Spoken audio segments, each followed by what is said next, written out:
And here we are. Welcome forward again, everyone, to the latest episode of the Working Man's Warships. I am your humble host, Jedi Gad, and we welcome you, whoever you are, wherever you may be in the globe, whatever time of the day or night it is where you are, and however you are tuning in, watching, and listening. Welcome all. So, I've got a question for you. What is the key to winning on this game? Almost anything and everything you can come up with to answer that question relates to one word: adaptability.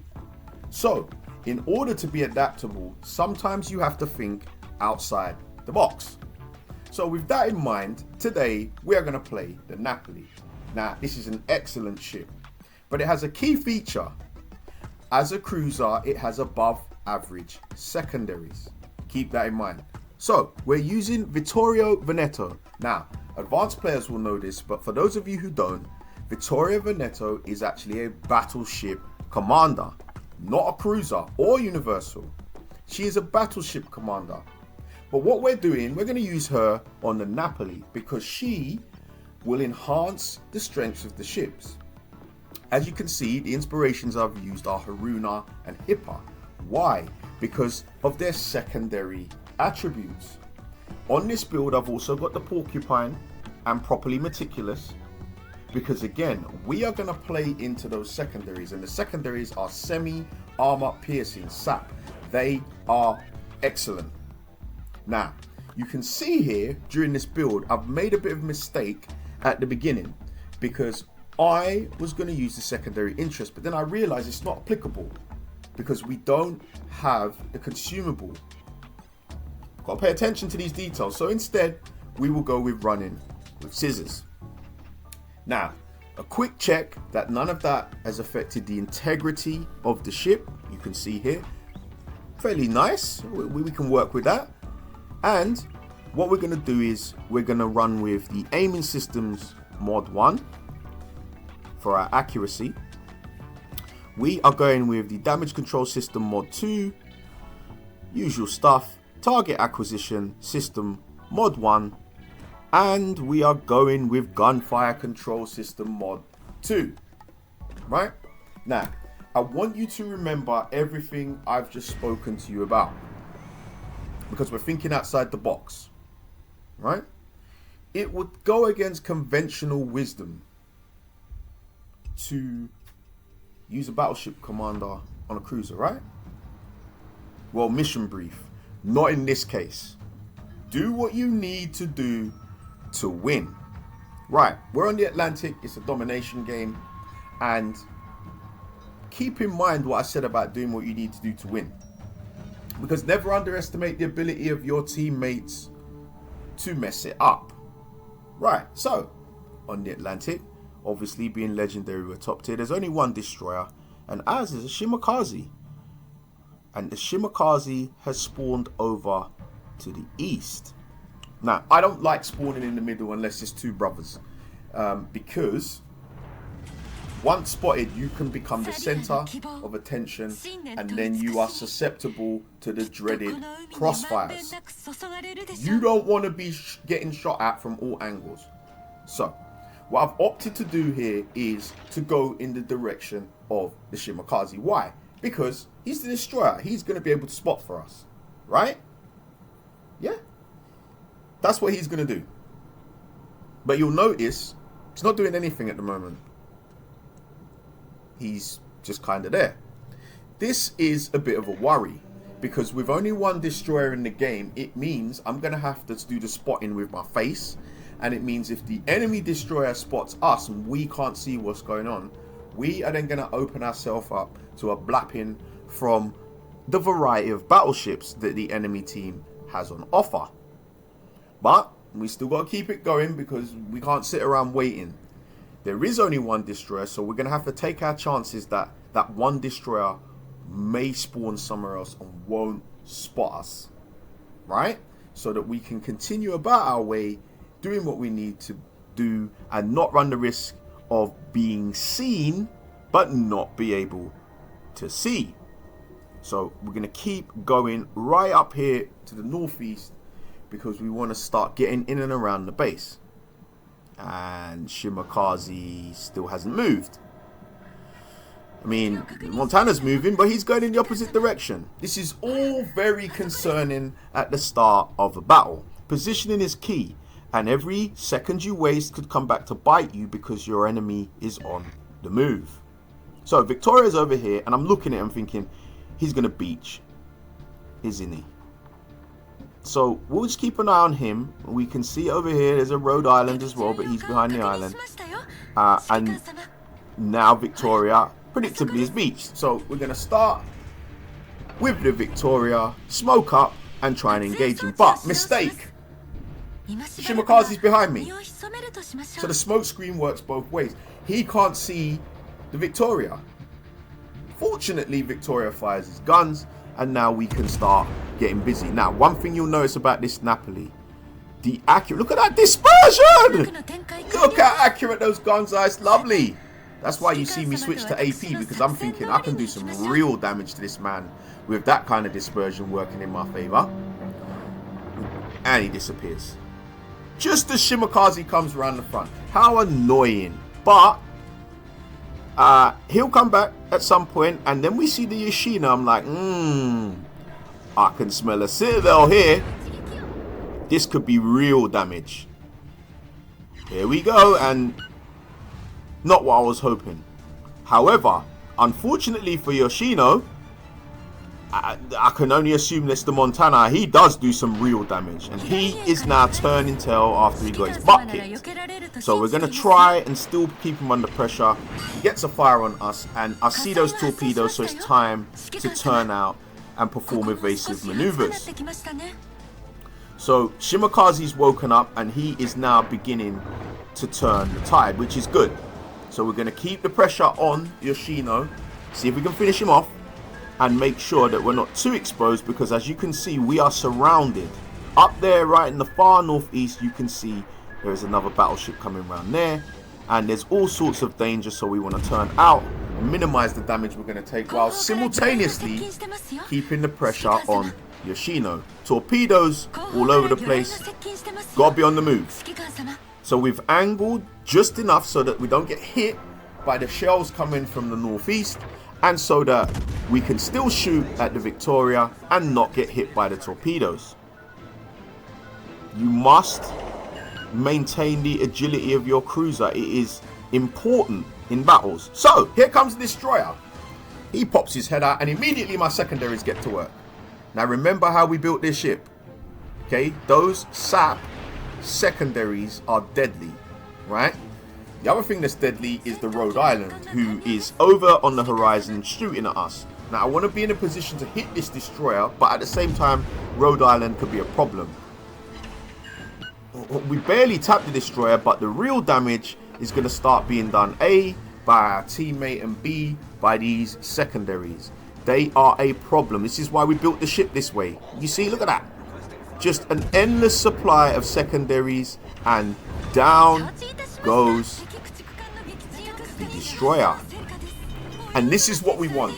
Now, our destroyer is still alive, but theirs is gone. So their spotting is now going to be dramatically affected by the fact that they no longer have a destroyer. And we do. They do, however, have a base. And if you look up over there in the northeast, it looks like they may well get two.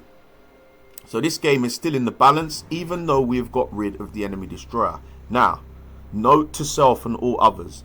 In a game where each team only has one destroyer, if you remove the other team's destroyer and you still have yours, your winning percentage dramatically increases, assuming your destroyer isn't completely incompetent. So, we've got two ships have gone down now, and we're going to move forward because despite the fact that we're 2-0 up on the ship count, you can see they've got two bases and we've got none. Now, how that's possible, you can brainstorm your ideas, but it is happening, which means that the game is still in jeopardy. Do not underestimate your teammates' ability to throw the game. So, we're circling around, we're going to come back, and then you can see the Rhode Island is coming through here. So we got to manage this carefully because there's a couple of battleships, and they're on both sides of us. So we've got to be careful here, right? So through here, you see, I notice our friend over here he's on track to get hit with the torpedoes, right? Then he disappears. Now, should I have fired there? Quite possibly, but I see Rhode Island here and I'm like, oh, this is more of a sure shot. It's got to be. Our destroyer takes care of the battleship and Rhode Island turns in the opposite direction. So I'm damned if I do and damned if I don't, really. But the main thing is, we're 3-0 up. That's good, right? Notice, the enemy team has 2 bases and we have none. They have no destroyer. They've lost 3 ships to our none. And we don't have a base and they've got 2. Answers on a postcard, please. Right? So, now that we've lost the ship, our chances of winning this game are going down. We got to make this happen. So, we're going to engage our friend over here, the Rhode Island, who's gone behind the smoke screen so he can't see us. Which is nice, because it means we managed to get ourselves a fire right off the bat. And then he didn't see that coming. We are 4-1 up. Well played. Wonderful, great. But what about these bases? What's going on? We still can't get a base? We are 4-1 up on the ship count and we still can't get a base. And you remember Yoshino from the beginning, how he got blapped? He ran away, he came back, and just as he returns, he gets blapped again and taken off map. Rough day for Yoshino, but it's going to be a rough day for all of us, because in the game of throws, this would qualify as one of the greatest throws of all time if we cannot win this battle. We are 5-1 up halfway into the battle on the ship count. 5-1, and we don't have a base and they have 2. All stations, proceed to capture that area. Yeah, we better, because if we don't, we are going to lose this game. For you all to see, yeah, for everyone to see, just so we can all learn from it. So we're gonna try now and deal with the Dutch cruiser, right? So we've got our AP, we're ready to go, and we got to do something because we are going to lose this game. It's just like, how have we got this far into this game with the ship count the way it is, and we are still struggling? And it looks like, and we do lose another ship. We're losing. How? Okay, we got to make something happen. We cannot lose this game for the world to see. I can just hear you all cackling right now, wherever you are, and laughing like, they're going to lose this game, right? This video is going viral for all the wrong reasons. Okay? Dutch cruiser immediately gets 2 fires on us. We put that out, and we have no option but to proceed. Yes, I can see the danger over there on the horizon, but no action. It's not going to work. Okay. Secondaries, get to work. Down he goes. Good. Excellent. Right. Can we win this game, folks? Can we? Can we? I can't. We got to win this game. I can't have everyone seeing this. So we smoke up, and now we're going to try and get busy and get to work on the Montana. Right? And he goes dark. Don't you just love it when that happens? Finally, mercifully, we have taken a base. Look how long it's taken us to the final third of the battle to finally take a base, despite the fact we've been up on the ship count for virtually the entire game. So we're just going to sit here in this smoke screen, okay, nice and quiet, make sure that we secure this cap and the victory. What else can go wrong? Right? Okay. So, clearly, the tide is turning, and we've taken the base, and now we're going to get busy again. So we're seen. Decent hit, but we was hoping for more. Keep going forward, and just over on the horizon, you see what just appears over there? Good, because there's going to be a lesson coming up for everyone. More hits, not what we're looking for. And over on the other side, our teammate is like, you know what, enough of this. Right, one ship left. The game is secure. We've got all 3 bases now. We've turned it around. So, you heard that message, right?